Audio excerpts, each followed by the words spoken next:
बिहार को मिली एक और बड़ी सौगात। मोदी सरकार और नीतीश सरकार ने लिया एक बड़ा फैसला। नमस्कार, आप देख रहे हैं न्यूज फॉर नेशन। मैं हूं जागृति शर्मा आपके साथ। प्रधानमंत्री नरेंद्र मोदी की अध्यक्षता में हुई आर्थिक मामलों पर मंत्रिमंडलीय बैठक ने बिहार समेत पूरे देश की शिक्षा को देखते हुए एक बड़ा कदम उठाया है, जहां पूरे देश को 57 नए केंद्रीय विद्यालय मिलने जा रहा है, जिनमें 19 नए केंद्रीय विद्यालय बिहार को मिलने जा रहा है।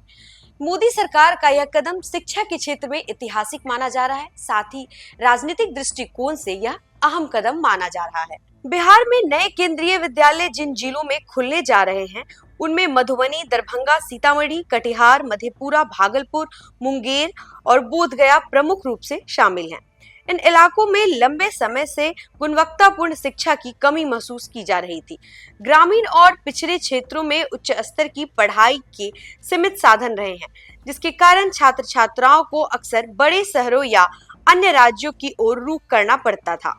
अब केंद्रीय विद्यालयों की स्थापना से बच्चों को अपने ही जिले में बेहतर और आधुनिक शिक्षा का अवसर मिलेगा। यह फैसले को लेकर बिहार की राजनीति भी गर्म हो गई है। जेडीयू के राष्ट्रीय कार्यकारी अध्यक्ष संजय कुमार झा ने इसे बिहार के लिए ऐतिहासिक सौगात बताया। उन्होंने सोशल मीडिया प्लेटफॉर्म एक्स पर लिखा कि प्रधानमंत्री मोदी, मुख्यमंत्री नीतीश कुमार और केंद्रीय शिक्षा मंत्री धर्मेंद्र प्रधान की साझी पहल से बिहार की तालीमी तस्वीर बदलने जा रही है। राजनीतिक गलियारों में इस फैसले को तालीम से जरिए तामीर का नारा दिया जा रहा है। एक और भाजपा इसे प्रधानमंत्री मोदी के विकास एजेंडा का हिस्सा बता रही है और दूसरी ओर जेडीयू इसे मुख्यमंत्री नीतीश कुमार के सहयोग और दृष्टि से जोड़ रही है। साफ है कि आने वाले चुनाव में दोनों दल इस उपलब्धि को जनता के बीच अपने अपने अंदाज में पेश करने की कोशिश करेंगे। राज्य सरकार पहले ही इन विद्यालयों के लिए उपयुक्त भूमि चयन का प्रस्ताव केंद्र सरकार को भेज चुकी है। अधिकारियों का कहना है कि भूमि चयन की प्रक्रिया पूरी हो चुकी है और अब निर्माण कार्य जल्द ही शुरू होगा। ऐसे में यह तय माना जा रहा है कि आने वाले शैक्षणिक सत्रों में इन विद्यालयों का शुभारंभ हो सकता है। विशेषज्ञों का मानना है कि इन केंद्रीय विद्यालय के खुलने से न केवल छात्र को गुणवत्तापूर्ण शिक्षा मिलेगी, बल्कि स्थानीय स्तर पर रोजगार को नए अवसर भी प्राप्त होंगे।